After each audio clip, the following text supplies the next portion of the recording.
تو میں نے اسے دیکھا تھا کہ لیکن مجھے اندیشہ تھا کہ یہ نماز کہیں تم پر فرض نہ کر دی جائے اور پھر تم اس کو نبھا نہ سکو۔ پھر نبی کریم صلی اللہ علیہ وسلم کی وفات ہو گئی اور یہ معاملہ اسی طرح رہا۔ اب اس حدیث سے ہمیں ثابت ہوتا ہے کہ صحابہ میں عبادات کا انیشیٹو وہ تھا کہ وہ ہر ایک نئی عبادت کے اندر اپنی جان لگا دیتے تھے، اس کی تگ و دو کرتے تھے۔ انہیں نیکی کا ایک حکم ملتا تھا، وہ فوراً اس کو بجا لاتے تھے، جس کا نتیجہ یہ ہوا کہ وہ بہت زیادہ تعداد میں ہو گئے۔ آپ صلی اللہ علیہ وسلم کو خدشہ آنا شروع ہو گیا کہ کہیں یہ نماز ہم پہ فرض نہ کر دی جائے اور پھر جو ہے ہم اسے سنبھال نہ سکے۔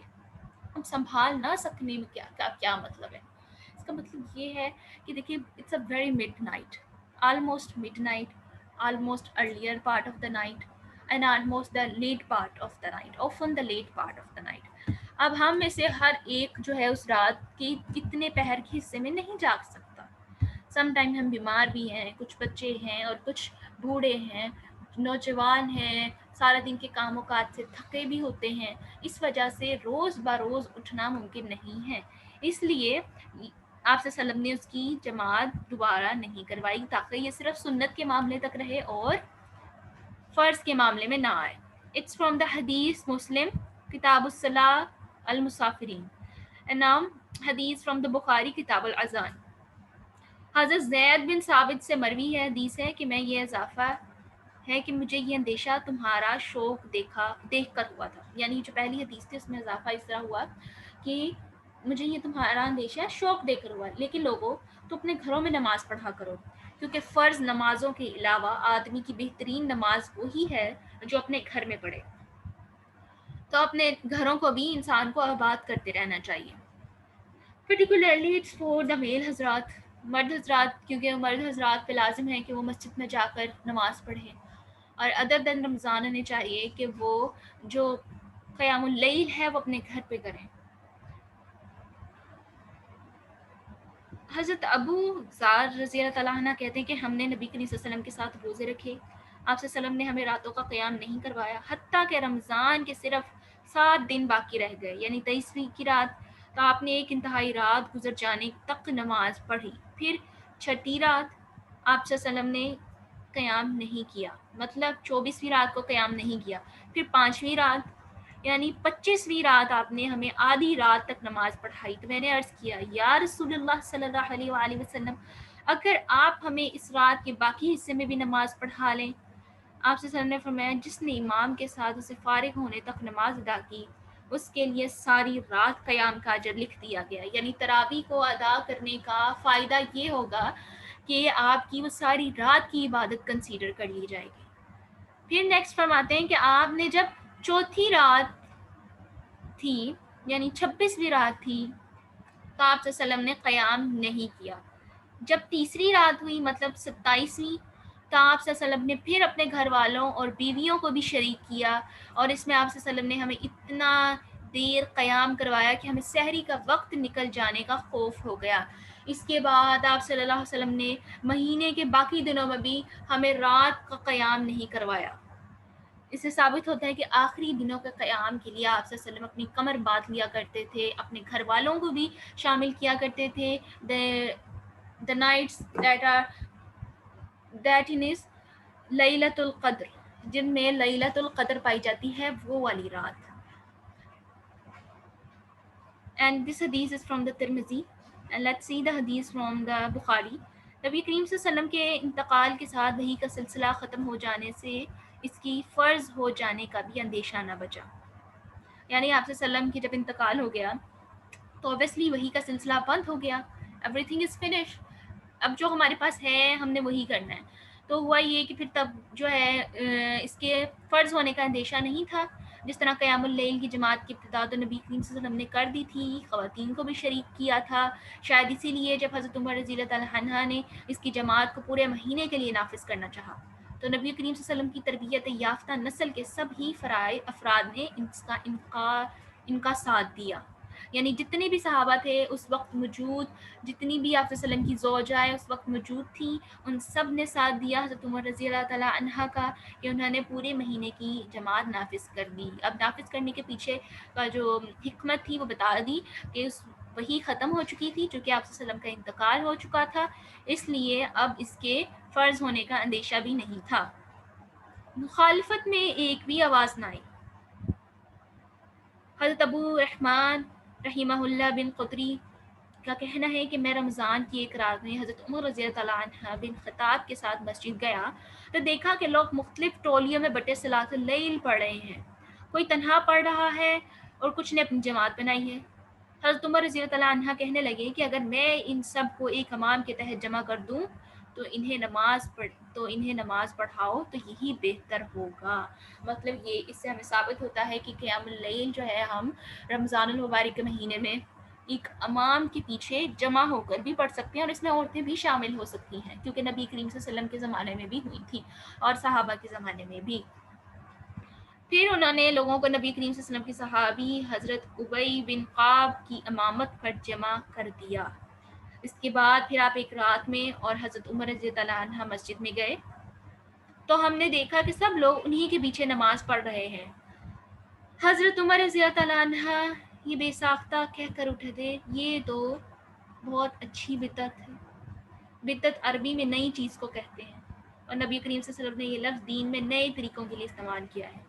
اس جملے سے حضرت عمر رضی اللہ عنہ کا مقصد غالباً مسجد میں ہونے والی تراویح کی روزانہ با جماعت نماز تھی، کیونکہ نبی کریم صلی اللہ علیہ وسلم نے اس کی روزانہ جماعت نہیں کی تھی، لیکن یہ ان کے معنوں میں بدعت بہرحال نہیں تھی، جیسے نبی کریم صلی اللہ علیہ وسلم نے گمراہی اور دین میں نئی ایجاد قرار دیا تھا۔ مطلب ان کا یہ تھا کہ ایک نیا طریقہ ہے، it can also be do. نبی کریم صلی اللہ علیہ وسلم کے زمانے میں لکھنا پڑھنا جاننے والا بہت کم لوگ تھے، تو حضرت ابی بن قعب کاتب وحی اور گنتی کے ان صحابہ میں سے تھے جنہوں نے نبی کریم صلی اللہ علیہ وسلم کی زندگی میں ہی مکمل قرآن تحریری شکل میں جمع کیا تھا۔ اٹس فرام بخاری کتاب الفضائل القرآن۔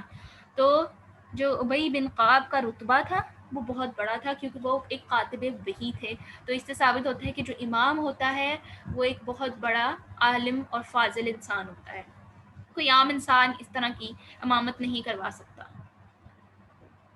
حضرت عمر نے امامت کے لیے انہی حضرت ابی کا انتخاب کیا تھا۔ حضرت حسن بن علی رضی اللہ عنہ کہتے ہیں کہ انہوں نے 20 دن تک امامت کروائی، لیکن آخری اشرا میں اپنی نماز کے لیے اکیلے ادا کی تو لوگ کہنے لگے کہ ابی غائب ہو گئے ہیں۔ شاید انہوں نے احتیاطاً ایسا کیا تھا کیونکہ نبی کریم صلی اللہ علیہ وسلم نے بھی پورا مہینہ یہ نماز جماعت سے نہیں پڑھائی تھی۔ اس سے ثابت ہوتا ہے کہ جماعت کروائی بھی جا سکتی ہے اور نہیں بھی کروائی جا سکتی، آپ اکیلے بھی پڑھ سکتے ہیں اور اکیلے نہیں بھی پڑھ سکتے، اور جماعت کے ساتھ بھی پڑھ سکتے ہیں۔ اٹس فرام ابو داؤد کتاب الصلاۃ۔ حضرت صائب بن یزید سے مروی ہے کہ حضرت عمر رضی اللہ تعالیٰ عنہ نے حضرت ابی بن قعب، حضرت تمیم داری رضی اللہ تعالیٰ عنہ کو قیام رمضان کی امامت کا حکم دیا۔ یہ ہر رکعت میں 100 آیتوں والی صورتیں پڑھتے، حتیٰ کہ ہم طویل القیام کی وجہ سے لاٹھیوں کا سہارا لیتے اور صبح صادق کے آغاز میں واپس لوٹتے تھے۔ اٹس ڈیم لائک دیٹ کہ کتنا زیادہ اہتمام کیا جاتا تھا، کتنی زیادہ امپورٹنس تھی۔ لیکن اگر ایک انسان کو خود بھی قرآن آتا ہے، وہ اکیلے گھر میں کھڑے ہو کے بھی نماز ادا کر سکتا ہے اور جماعت کے ساتھ بھی ادا کر سکتا ہے، اس کی امامت بھی کروائی جا سکتی ہے اور کسی دن نہیں بھی کروائی جا سکتی۔ اس سے ثابت ہوتا ہے کہ ہمیں ادر دین رمضان المبارک نائٹس اپنے گھروں میں بھی تہجد کا اہتمام کرتے رہنا چاہیے، کیونکہ رات کی نماز آپ صلی اللہ علیہ وسلم کا معمول تھی اور آپ صلی اللہ علیہ وسلم پر یہ فرض تھی، ان کی امت پہ یہ فرض نہیں تھی، کیونکہ ہم آپ صلی اللہ علیہ وسلم کی طرح نہیں ہیں۔ We are weak human beings, we can do mistakes. ہم جو ہے اپنی 5 وقت کی نماز میں پابند نہیں ہیں۔ How it can be possible کہ ہم اتنی مڈ نائٹ میں جاگ کر پابند ہو جاتے، اور جو لوگ اپنے دن کی نماز میں پابند ہو جاتے ہیں وہ الٹیمیٹلی اپنی رات کی نماز کے بھی پابند ہو جاتے ہیں، because they want something more, they want something more, they want something more. وہ نیا سے نیا ایکسپیرینس چاہتے ہیں، they are open to experience. وہ نئی سے نئی چیز کرنا چاہتے ہیں، وہ جب ایک نیکی کرتے ہیں تو اگلی نیکی کی طرف جاتے ہیں، پھر جب ان سے اگلی نیکی پوری ہو جاتی ہے پھر وہ اس سے اگلی نیکی پہ جاتے ہیں۔ سو اس لیے پہلے فرائض پھر نوافل، اپنی پہلے فرض نمازوں کے پابند بنے، دین اس کے بعد اپنا اسٹیپ ان لیں ٹوورڈ دا قیام اللیل۔ اس کا نام تراویح کیسے پڑا؟ قرآن میں رات کی نماز کے لیے 2 الفاظ آئے ہیں، تہجد اور قیام اللیل۔ جہد کا مطلب ہے رات کو سونا اور جاگنا، یعنی دونوں کام کرنا ہے. اس لیے رات کو سونے کے بعد اٹھ کر پڑھے جانے والی نماز کو ہم تہجد کہتے ہیں. اور قیام اللیل کے تو معنی ہی ہے رات کو کھڑا رہنا. یا آپ سے وسلم جو ہے 27ویں رات کو اتنا دیر قیام کروایا کہ لوگوں کے سحری کے وقت نکل جانے کا خوف ہو گیا. اسی کی تلقید میں حضرت عمر رضی اللہ عنہ کے دور میں حضرت ابئی اور حضرت تمیم داری رحمہ اللہ نے سحری کے وقت تک نمازیں پڑھی تھیں اور اتنا طویل قیام کرواتے کہ لوگ لاٹھیوں کا سہارا لیتے. اس میں وہ ہر رکعت کے بعد تھوڑی دیر آرام کا وقفہ دیتے. آرام کے وقفے کو عربی میں ترویح کہتے ہیں. اسی لیے تراویح کی 4 رکعت کو ایک ترویہ بھی کہتے ہیں. تراویح لفظ ترویہ کی جمع ہے. ترویہ کی جمع ہے. ٹھیک ہے. رمضان کی اس طویل قیام اللیل کا نام اسی وقفے کی وجہ سے تراویح پڑا ہے. اور ادر دین اگر آپ اپنے گھروں میں رمضان کی نائٹس کے علاوہ جو ہے قیام اللیل کریں تو اس کو تہجد اور قیام اللیل ہی کہیں گے. جبکہ اگر ہم اسے رمضان کے مہینے میں قیام اللیل اور تہجد پڑھیں تو اسے تراویح کہیں گے بیکاز تراویح میں وقفہ دیا جاتا ہے. And today our turn to learn about the dua is from the Surah Taha, ayah number 25 to 28. Rabbi shrah li sadri wa yassir li amri wahlul uqdatam min lisani yafqahu qawli. This is the dua prayed by Hazrat موسیٰ علیہ السلام. حضرت موسیٰ علیہ السلام نے یہ دعا پڑھی. حضرت موسیٰ علیہ السلام کو جب اللہ تعالیٰ نے کوہ طور پہ بلایا اور کہا کہ جاؤ فرعون کے پاس میرا پیغام لے کے جاؤ, تو حضرت موسیٰ علیہ السلام نے یہ دعا مانگی. بیکاز حضرت موسیٰ علیہ السلام جب چھوٹے تھے تو انہوں نے کوئلہ اپنی زبان پہ رکھ لیا تھا گرم گرم. اس وجہ سے ان کی زبان میں تھوڑا سا لکنت آ گئی تھی, جس کی وجہ سے وہ تھوڑا سا ڈسٹربنس کریٹ ہو جاتی تھی ان کی فریکوینسی میں, ان کی ایک پیس میں. تو انہوں نے اللہ تعالیٰ سے یہ دعا مانگی. اور دوسرا یہ کہ جو فرعون تھا اس وقت کا بادشاہ تھا اور اس وقت اپنی زمین میں سب سے زیادہ طاقتور تھا. اس کے پاس اپنی طاقت بہت زیادہ تھی, لوگ بہت زیادہ تھے. لوگ آپ سے لوگ جو حضرت موسیٰ کے خلاف جا سکتے تھے, اور یہ بھی ایسا ہو سکتا تھا کہ حضرت موسیٰ علیہ السلام صحیح پیغام نہ پہنچا سکتے. انہیں یہ خدشہ ہوا. دیٹس وائی انہوں نے یہ دعا پڑھی. اینڈ دس دعا از often we do, جب ہم کسی کو اچھی اور دین کی بات بتا رہے ہوتے ہیں تبھی ہم دعا کرتے ہیں تاکہ جو ہماری بات ہے اس انسان کے اوپر اثر کر جائے اور ہم جو درست بات کریں اور ہمارے لیے اس کام کو آسان کر دیا جائے اور زبان کی گرا کھول دی جائے. آخر الدعوانا الحمد للہ رب العالمین. السلام علیکم ورحمۃ اللہ وبرکاتہ.